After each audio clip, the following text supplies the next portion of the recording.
Well, halo semua, apa kabar? Jumpa lagi bareng saya Dimas Prakoso. Kali ini kita balik lagi di Ruang Integrasi.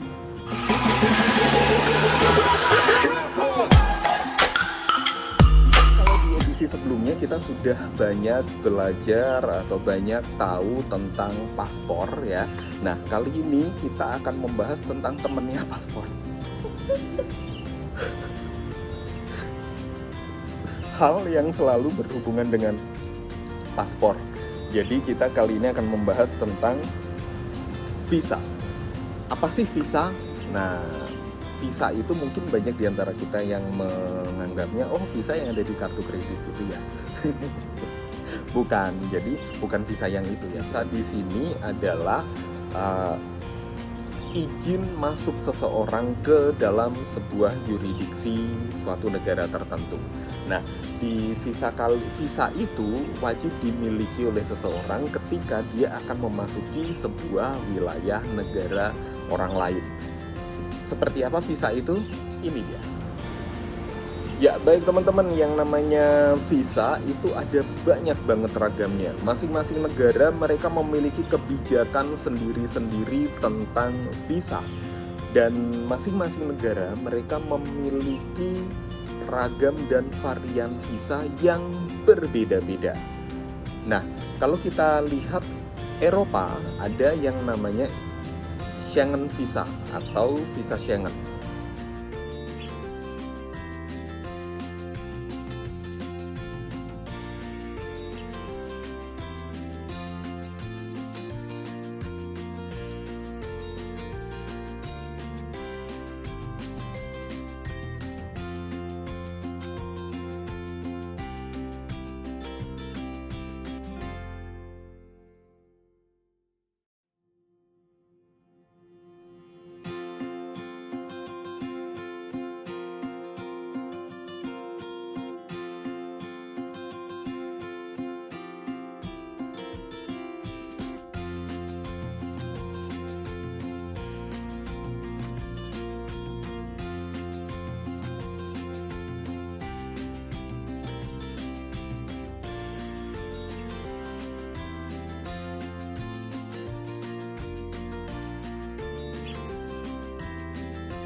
Visa Schengen ini adalah visa yang berlaku di seluruh negara Uni Eropa, di mana ada 26 negara yang bisa dimasuki dengan menggunakan visa Schengen yang tadi kita udah tunjukin seperti apa. Dan setelah kita masuk ke satu negara Schengen, maka secara otomatis visa kita bisa digunakan masuk ke 26 negara Schengen yang lain atau negara yang berada di bawah Uni Eropa yang lain. Nah, satu yang harus dicatat teman-teman bahwa visa Schengen ini tidak berlaku untuk Britania Raya atau Inggris ya. Jadi ketika teman-teman mau ke Inggris, maka teman-teman harus apply visa yang lain, yakni visa Inggris.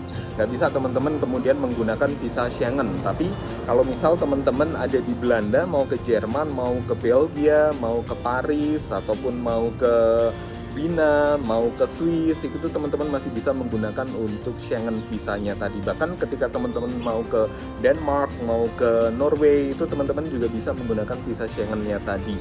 Nah, ketika kita ngomongin visa Schengen untuk Uni Eropa, maka ini akan bisa diurus di negara pertama atau negara yang paling lama dikunjungin.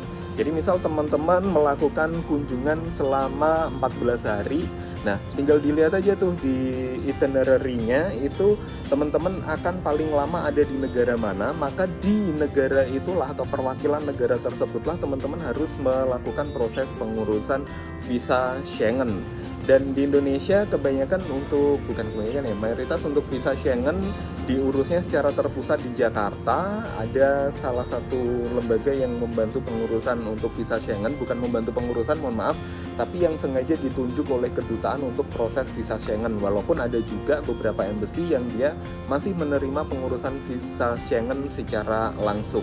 Untuk pengurusan visa Schengen yang di luar Jakarta itu sejauh yang saya tahu bisa dilakukan di Surabaya, itu di Konsul Kehormatan Jerman ya, di Jalan Wahidin kalau saya nggak salah, di sekitar Polisi Istimewa. Tapi saya belum update lagi nih teman-teman, apakah itu masih berlaku hingga tahun 2020 atau enggak.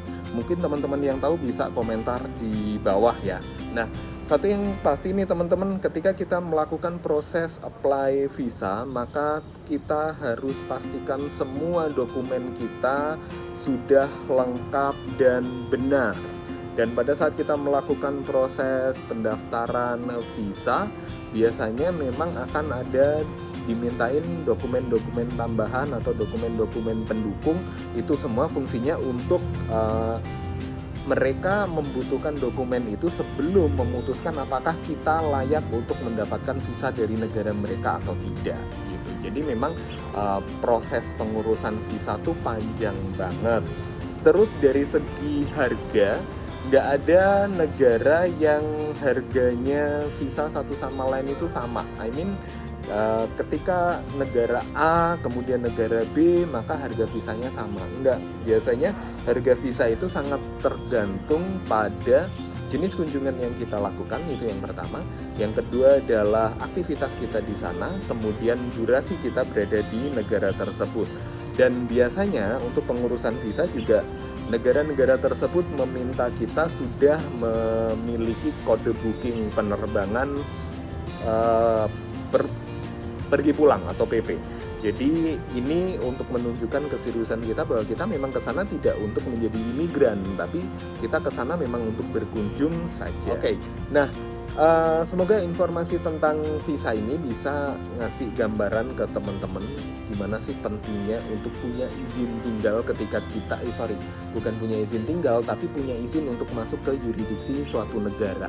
Karena gini teman-teman, ketika kita masuk ke suatu negara tanpa menggunakan visa yang sah, atau mungkin kita ke sana mau ngapain visanya pakai apa, itu nanti akan berpotensi untuk membahayakan diri kita sendiri. Dan pada saat situasi kita berbahaya, maka negara pun akan kesulitan untuk melakukan perlindungan pada kita. So, be smart traveler.